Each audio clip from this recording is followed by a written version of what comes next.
রাসূলুল্লাহ সাল্লাল্লাহু আলাইহি ওয়াসাল্লাম আমাদের দ্বীনি বোনদের জন্য জান্নাতে যাওয়ার একটা ফর্মুলা বলে দিয়েছেন। আমি কি বলবো সেটা? আচ্ছা, রাসূলুল্লাহ সাল্লাল্লাহু আলাইহি ওয়াসাল্লাম বলেছেন আমাদের দ্বীনি বোনেরা, আমাদের মায়েরা, এই নারী জাতি মাত্র 4টা কাজ করলে জান্নাতের যে কোনো দরজা দিয়ে ইচ্ছা প্রবেশ করতে পারবে। খুশি হন নাই? কয়টা কাজ? মাত্র 4টা। এক, যদি আমাদের দ্বীনি বোনেরা 5 ওয়াক্ত নামাজটা ওয়াক্ত মতো পড়ে, আল্লাহ পাক তৌফিক দান করুন, বলি আমিন। 2 নাম্বার, যদি তারা রমাদান মাসের রোজাটাকে ঠিক মতো আদায় করতে পারে। 1 নাম্বার 5 ওয়াক্ত নামাজ ঠিকঠাক আদায় করা। 2 নাম্বার রমজান মাসে সাওম রাখা। 3 নাম্বার তাদের লজ্জাস্থানের হেফাজত করা, মানে শরঈ পর্দা মেনটেন করা, শরঈ পর্দা মেনটেন করা। এবং আমি বলে দেই, চেহারাটা আপনাদের পর্দার অন্তর্ভুক্ত।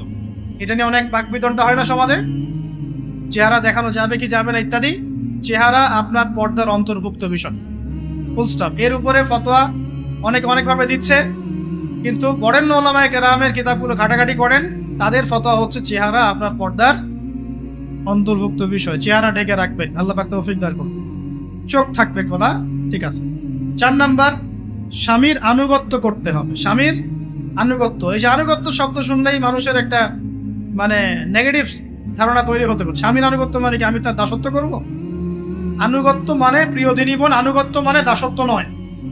আনুগত্য মানে কোরআন সুন্নাহর যে বিধানগুলো আপনার স্বামী আপনাকে পালন করতে বলবে, আপনি সেগুলো করবেন, আপনি করতে বাধ্য। কিন্তু স্বামী যদি কোরআন সুন্নাহর বাইরে কিছু করতে বলে, সেটা মানতে আপনি বাধ্য নন। স্বামী যদি আপনাকে বলে যে সুদ খাও, এই সুদী এনজিওতে আসো, নাম লেখাও। স্বামী যদি আপনাকে বলে যে আসো বেপরদায় বাইরে যাই, সাজুগুজু করে বের হও, চলো ঘুরে আসে বেপরদায়। স্বামী যদি বলে দেবরকে একটু খাবারটা দিয়ে আসো, আমার অফিসের কলিগ আসছে, খাবার পরিবেশন করো, আসো ডাইনিংয়ে আসো। এই যে হারাম কাজ, বেপরদার আদেশ করছে, সুদের আদেশ করছে, আপনি সেগুলো পালন করবেন। কিন্তু হালাল বৈধ যে কোনো বিষয় আপনি স্বামীর আনুগত্য করবেন, এটা আপনার উপর ফরজ। এই 4টা কাজ যদি আপনি করতে পারেন, জান্নাতের যে কোনো দরজা দিয়ে ইচ্ছা আপনি প্রবেশ করতে পারবেন ইনশাআল্লাহ। আল্লাহ পাক আমাদের দ্বীনি বোনদেরকে এই 4টা কাজ করার তৌফিক দান করুন। আমাদের সবাইকে আল্লাহ পাক জান্নাতের জন্য কবুল করুন, বলি আমিন।